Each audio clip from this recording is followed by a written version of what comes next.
김은경 혁신위원장일 텐데요. 많은 사람들이 깜짝 놀랐죠. 살다 살다가 우리가 이재명 같은 인간도 처음 봤는데 여자 이재명이 등장할 거라고는 더더욱 예상할 수가 없었다. 마치 이제 우리가 범죄도시 그런 영화를 봤을 때 악역 한 명이 등장하고 그 악역을 정리하면은 또 다른 더 큰 악이 등장하지 않습니까? 뭐 그런 것처럼은 얘기할 수는 없겠네요. 이지만이 아직 정리가 안 됐으니까. 이거 뭐 어떤 영화에 비유를 해야 되죠? 영화도 없을 것 같습니다. 그냥 뭐 영화에서도 보지 못할 법한 그런 얘기를 이제 우리가 이재명과 김은경을 통해서 볼 수가 있었는데, 저는 개인적으로 좀 기대가 됐던 게 한 가지가 더 있습니다. 김은경 청장 같은 경우는, 김은경 혁신위원장 같은 경우는 결국에 뭐 사임을 했죠. 그렇죠? 임기를 다 채우지 못하고. 그런데 그렇게 내려오면서 끝까지 자기 문제에 대해서는 해명하지 않았습니다. 자기가 무슨 뭐 시아버지 시어머니를 18년 동안 그렇게 뭐 부양을 했다라고 하는 얘기에 대해 가지고 신우이가 나서 가지고 폭로를 했고 그 폭로에 대해 가지고 아들이라고 주장하는 애만 나와 가지고 근데 아들이 맞는 것 같아요. 뭐 엄마랑 나눴던 카톡까지도 공개를 했으니까 그거 뭐 어디서 알 수가 있겠습니까? 그 아들이라는 애만 나타나 가지고 네이트판 같은 데다가 글만 써놨지 그 부분에 대해서 김은경 혁신위원장이 한마디도 얘기하지 않았거든요. 아니 그러면 신우이 입장에서는 어떤 생각이 들어야 되겠습니까? 이걸로 그냥 끝났다라는 것이 아니라 어떻게 저렇게 뻔뻔할 수 있지? 국민들한테 어떻게 사과조차 안 할 수가 있지? 라는 생각을 갖고 추가적인 폭로를 하거나 추가적인 자료를 공개하는 게 맞다라고 저는 봤거든요. 그리고 그 부분에 대해서 신우이가 분명히 뭐라고 인터뷰에서 얘기를 했었습니까? 김은경 혁신위원장 측에서 반박을 하게 된다면 재반박할 수 있는 자료를 공개하겠다라고 분명히 김진아 씨가 얘기를 했었습니다. 물론 이제 뭐 김은경 혁신위원장이 반박은 하지는 않았습니다만 아니 그냥 뭐 아무 일도 없었던 것처럼 넘어가는 거 이것도 당연히 신우이 입장에서는 제가 보기에 용납을 못해야 되는 그런 모습인 것 같은데 이 참 안타깝게도 김은경이가 내려오고 난 뒤에 신우이 측의 추가적인 반응이 없는 상황입니다. 그런데 이번에 제 영상의 그 댓글에 달리는 내용들을 보니까 뭔가 그 신우이 측에 변화가 있다라고 하는 얘기가 있더라고요. 근데 그게 뭐 다른 게 아니라 그 원래 이번에 논란이 됐던 게 신우이가 작성을 했던 브런치라고 하는 그 플랫폼입니다. 네이트판이나 아니면 이제 그 뭐 카카오 스토리 같은 그런 이제 그 플랫폼인데 그 브런치에다가 그 김은경에 대한 폭로를 써놨던 건데 그렇게 브런치에 올렸던 글 몇 개를 이후에 삭제한 것 같다 뭐 이런 얘기가 나오더라고요. 그래서 제가 좀 찾아봤습니다. 브런치에 올렸던 글을 삭제했다라고 하길래 애당초 그냥 김은경에 대해서 폭로했던 그 글을 삭제했다는 뜻일까라고 바로 들어가 봤더니 그거는 아니더라고요. 다음과 같이 김은경에 대해서 폭로했던 그 글은 여전히 남아있는 상태입니다. 그러니까 우리가 혹시라도 뭐 신우이가 또 글을 삭제하게 된다면 뭐 뻔한 거 아니겠습니까? 그냥 뭐 또 개딸들이 나서가지고 야 이것 봐봐라 결국에는 뭔가 사실관계가 맞지 않는 게 있고 아들이 폭로했던 거 김은경 아들이 폭로했던 얘기가 사실이기 때문에 결국에 뭐 쫄아가지고 법적 조치 같은 게 무서워가지고 그래가지고 그렇게 글을 내린 거 아니냐 뭐 이런 얘기가 또 쏟아져 나올 텐데 그건 아닌 것 같습니다. 여전히 그러니까 신우이가 자기가 했던 얘기 자기가 김은경에 대해서 폭로했던 거는 100% 사실이다라고 했던 이 얘기는 여전히 유효하다라고 볼 수가 있겠죠. 그렇죠? 자, 그러면은 뭐가 삭제가 됐냐? 다른 글이 삭제가 되기 삭제가 됐습니다.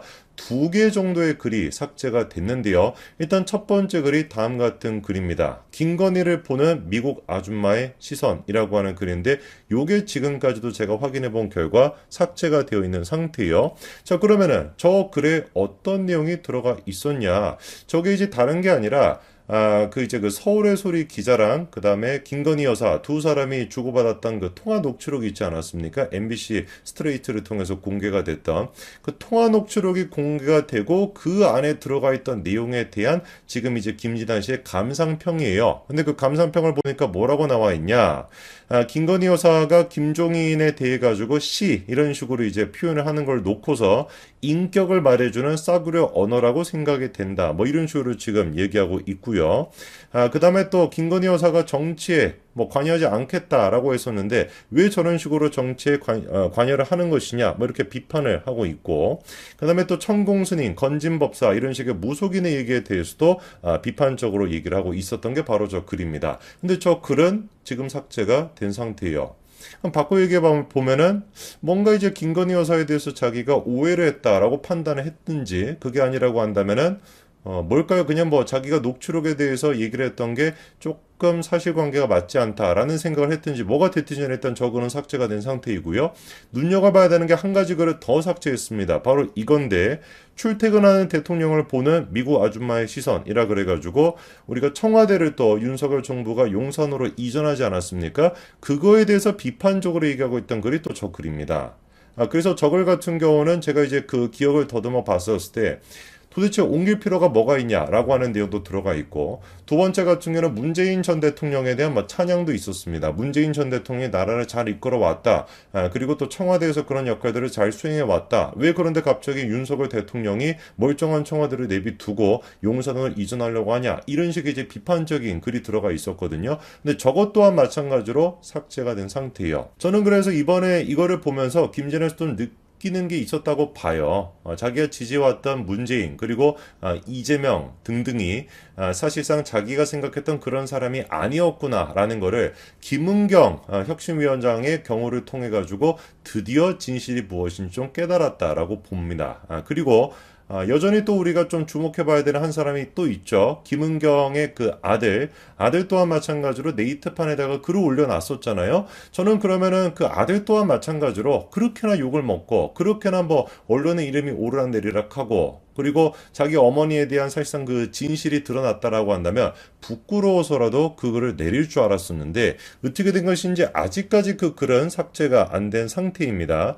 놀랍게도 이 글 같은 경우는 엄마랑 주고받았던 카톡까지도 들어가 있고요. 법원의 판결문까지도 들어가 있습니다. 그러니까 굉장히 좀 예민할 법한 그런 내용들이 많이 들어가 있음에도 불구하고 사실 김진아 씨가 삭제하기보다도 아들이 제가 보기엔 먼저 삭제를 했어야 되는 것 같은데 어떻게 된 게 저 글은 아직 삭제가 안 된 상태입니다. 그러다 보니까 제가 갖고 있던 의심, 저거는 그냥 아들이 작성했던 글이 아니라 사실상 엄마가 아들의 입을 빌려가지고 쓴 글이다. 김은경 씨가 자기 아들의 입을 빌려가지고 쓴 글이다라는 게 제 의심이었는데 그게 더 커지는 것 같아요. 왜냐면은 엄마라고 한다면은 자기가 혁신위원장직을 내려놨습니다. 더 이상 정치인이 아니잖아요. 그렇죠? 그러면 아들과 관련된 논란이 자기 때문에 그렇게 불거지고 아들이 피해를 본다라고 한다면 엄마라면 어떻게 하겠습니까? 야, 그거 이제 됐으니까 엄마 이제 뭐 정치도 있지 않고 하니까 그냥 글 내려라 그냥 삭제해라 이렇게 얘기하는 게 엄마로서의 진짜 모습 아니겠습니까?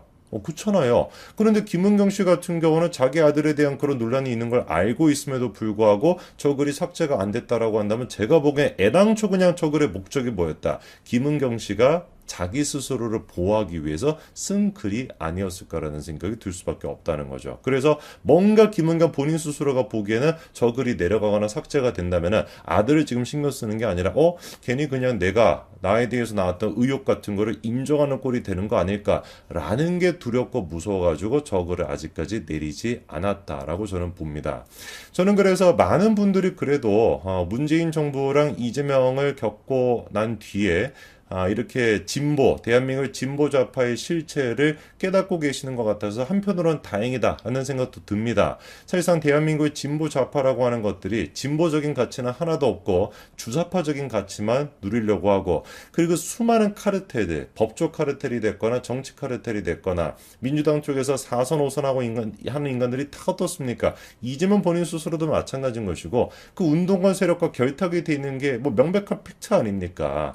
그러니까 아직까지도 저 인간들의 80년대 머물러 있는 거예요. 그때 이제 운동했던 그 세월에 자기의 어떤 현재가 지금 여기 있는 것이 아니라 그때가 현재가 가 있다 보니까 이런 카르텔이 중심이 돼 있을 때 대한민국 사회가 발전할 수가 없는 거 아니겠습니까? 그래서 저런 진보 카르텔의 폐악질과 그런 어떤 위선을 보면서 그나마 조금씩 사람들이 깨달아가고 있다라는 거, 진실을 알고 있다는 건 다행이긴 하고요. 그리고 또 제가 다행이라고 생각하는 게 이게 지금 극단적인 경우, 뭐 김은경 씨, 뭐 신우이가 됐거나 이런 사람들뿐만 아니라 일반 시민들도 조금씩 진실을 알고 있다라는 겁니다. 예를 들어가지고 윤석열 대통령의 지지율이 어떻게 됐습니까? 3주 연속 상승세를 타고 있습니다. 3주 동안 어떤 일이 있었는지 잘 아시죠? 그렇죠? 그 잼버리에 대해 가지고 민주당이 진짜 막 발광을 했던 게 지난 3주 동안의 모습 아니었습니까?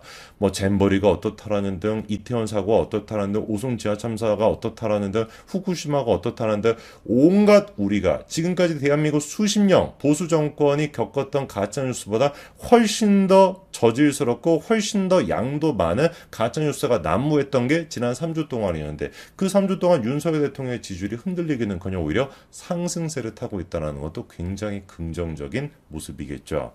그런 거를 달성하겠다고 얘기하고, 그리고 실제로 지금 나오고 있는 여론조사 결과를 보면은 윤석열 후보와 지지율 격차도 많이 안 나고 있는 그런 상황이죠. 오늘 그런데 제가 영상을 통해서 말씀드리고 싶은 것은 이재명 후보님 꿈 깨시라는 겁니다. 이재명 후보는 지금 12월 달에 어떻게 골든 크로스를 달성할 것인가, 그거를 지금 고민하고 계셔야 되는 것이 아니라 더불어민주당 내부적으로 자기가 후보직을 유지할 수 있을까, 그거부터 좀 걱정을 하셔야 될 겁니다. DJ의 적자라고 불리는 장성민 전 의원이 계속해서 이렇게 강조하고 있습니다. 이재명 후보의 최근 논란이 점점 커지면서 이낙연 쪽에서 움직이고 있다는 것이죠. 심지어 자기가 볼 때 민주당이 지금 다시 경선하는 것처럼 그렇게 보일 정도라는 겁니다. 자, 그러면은 장성민 전 의원이 지금 얘기하고 있는 거, 최근에 이재명에 대해서 불거진 논란, 그게 도대체 뭘 얘기하는 것일까요? 사건은 이재명 후보가 변호사였던 시절로 거슬러 올라갑니다. 당시 2007년도에 다음과 같은 뉴스가 보도가 됐습니다. 성남 수정경찰서에서 국제 마피아파 조직원 61명을 검거했던 것이죠. 그렇게 성남 지역에서 활동했던 조직원들이 구속이 되니까 변호사를 찾아갔는데, 그때 찾아간 변호사가 바로 인권 변호사 출신의 이재명 변호사였던 겁니다. 물론 분명히 사실입니다. 변호사라고 한다면 아무리 악인이라고 할지라도 변호를 맡아야 된다라는 거,